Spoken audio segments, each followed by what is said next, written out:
Good evening. Good to be before you once again. The psalm that we are going to examine this evening is Psalm 54, short psalm, only 7 verses. It is believed that David is the author of this particular psalm. It is believed that it was written at least sometime during the reign of Saul, but the occasion for this particular psalm seems to come from 1 Samuel 23, verses 19 to 26, when the Ziphites told Saul where David was hiding. Of course, you remember there came a time in Saul's life where he was angry with David, and he actually sought to kill him. As a matter of fact, you can look towards the end of Saul's life, and the Bible always depicts him as either having a spear or a sword in his hand or at hand, showing that he was always ready to kill David at a moment's notice. If he ever had the opportunity. And so this psalm is really a prayer from David asking for deliverance specifically from Saul, but we can understand it that we can have deliverance from our enemies. Psalm 54, verse number 1.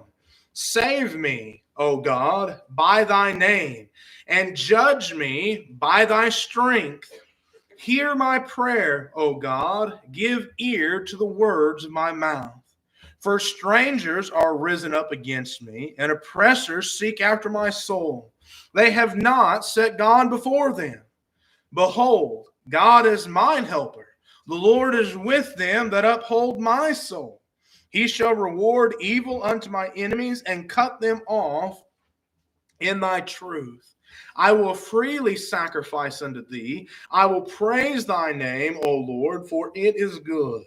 For he hath delivered me out of all trouble, and mine eye has seen his desire upon my enemies, through verse number 7. So there are, of course, several lessons that you and I can learn and garner from this particular psalm. I would draw your attention back to verse number 1 as David starts this particular psalm really as a plea from God. He's saying, God, save me by thy name, or by thy authority. In other words, God recognizes that God and God alone can save him from the situation that he is in. He also goes on to say, and judge me. Some translations have that word there as vindicate. Judge me or vindicate me.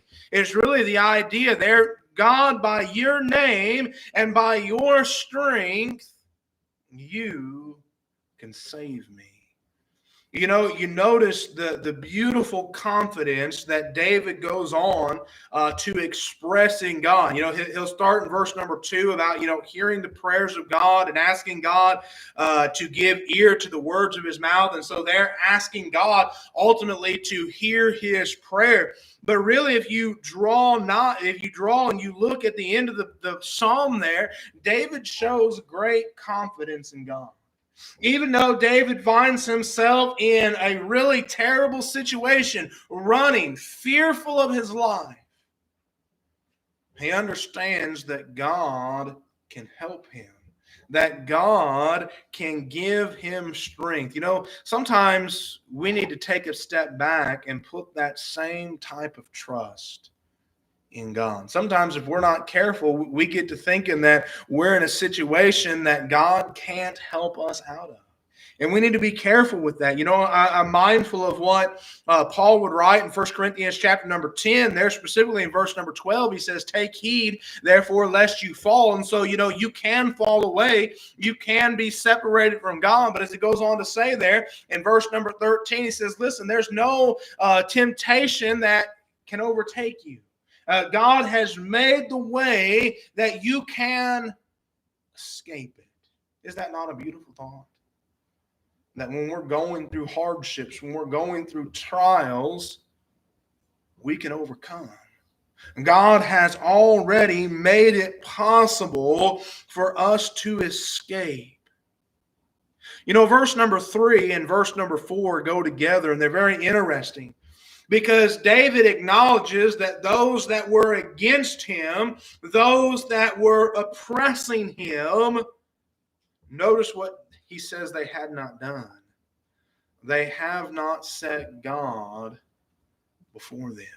They had not taken God into account. They had not looked into God's will.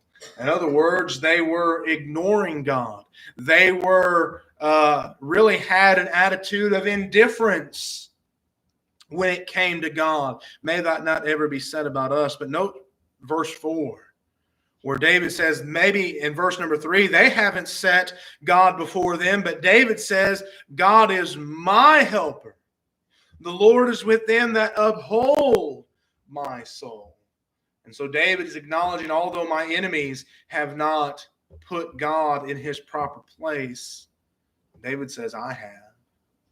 And David says, those that are caring for me, they've put God in his proper place. As a matter of fact, verse number 6 really shows that he says, I will freely sacrifice unto thee. I will praise thy name, O Lord, for it is good. Even in a time of despair, David says, listen, I can sacrifice to God. I can worship God because of everything that he has done for me and everything that he will do for me. Isn't that a beautiful thought? That we can worship God. We can come boldly before the throne of grace, and we know that if we are righteous, that if we are one of God's people, then he's going to provide for us, that he is going to take care of us. You know, a common theme that you can find throughout all of Scripture, and it's even seen right here in Psalm 54. God says, listen, I will be your God if you will be my people. I will provide for you. I will care for you. I will protect you if you are my people. Verse 7, he says, for he hath delivered me out of all my trouble, and mine eye hath seen his desire upon his or my enemies. David's recognizing that even in this time of hardship, God is there. You know, that's something we need to realize tonight, that God is here.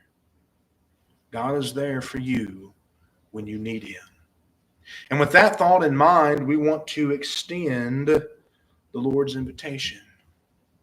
The comfort of having God on your side, the comfort of having God there when you need him is only offered to the righteous. Is only offered to his people. And so if you're here this evening, if you're listening online and you find yourself not aligned with God, understand God is not aligned with you. He won't be there in a dark time such as this. Why don't you do what's necessary tonight to make sure that God is on your side? Maybe you're here this evening as a child of God, but you've wandered away from him. The same would be said about you. If you've wandered far from God, he won't be there when you need him. God answers the prayers of the righteous. The one that turns his ear from the law, even his prayer, is an abomination, as we see in the book of Proverbs. And so we extend to you this evening the Lord's invitation. If there's anyone here that needs to respond to that invitation, whether it be for the prayers of the church, whether it be for baptism, whatever your need may be, let it be known as together we stand and we sing.